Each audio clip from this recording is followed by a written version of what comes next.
Hi, my name is Anna. I'm going to be teaching hybridization the way I was taught it in class, and this is going to be a very simplified version for those who don't really understand the ones that are online on YouTube, because I know that those are much more advanced than what this is. This is actually just like a very simple version of doing hybridization. So here we go. First off, in order to know what to do for hybridization, the first thing that you should know is the hand rule. Sorry about my bad hand, that should be the thumb. And what you do is you count off your fingers. I'm assuming that by this time in class you've already talked about these. So you know that you can only have one S, you can have up to 3 P's, and 1 D, and you should never usually have anything besides that. So the reason you know that is because you use your hand and you count up S, P, P, P, D. So remember that while you're doing any kind of hybridization.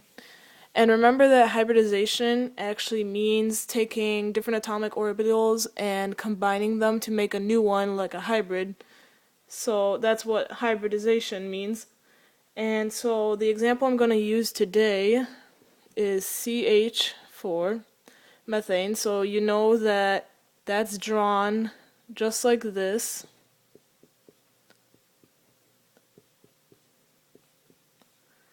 And the easiest way to look at this is usually the case, but don't always count on this. Like I said, this is supposed to be a really easy tutorial. But in this case, what you can do is look at how many bonds there are, and since there's 4, you count S, P, P, P, which gives you sp3, and that should be the orbital, or the hybridization, for methane. And that's basically it for this. And I know that's a very simplified version, and it's actually, for me, it's a lot easier because the other YouTube videos online kind of didn't really help a lot for me.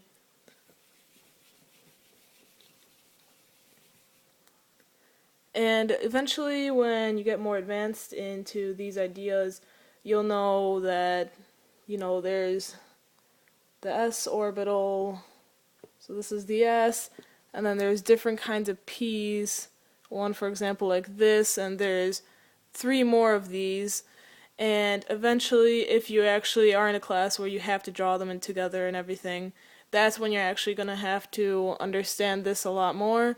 But this, like I said, is supposed to be just a really, really easy tutorial. And all I'm going to teach you is the basics of hybridization. And another trick that works for hybridization is actually looking at the degrees between a molecule that you've created. So this should be how the organic drawing looks of methane, but then you know that if you draw it realistically, it's actually going to look something more like along these lines.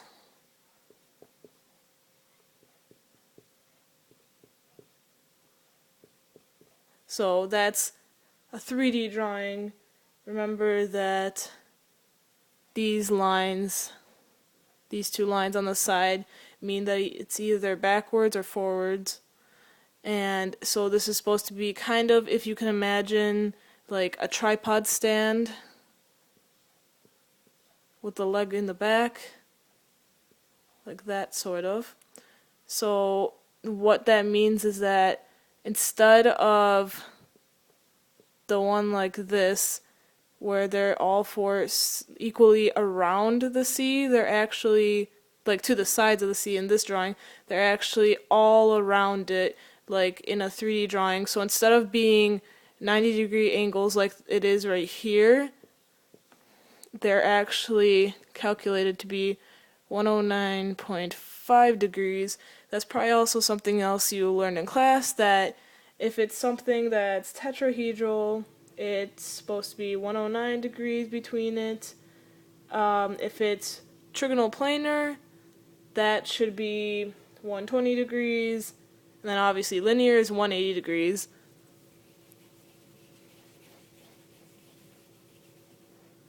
So if you have something that is 180 degrees, usually the case means that it's an SP.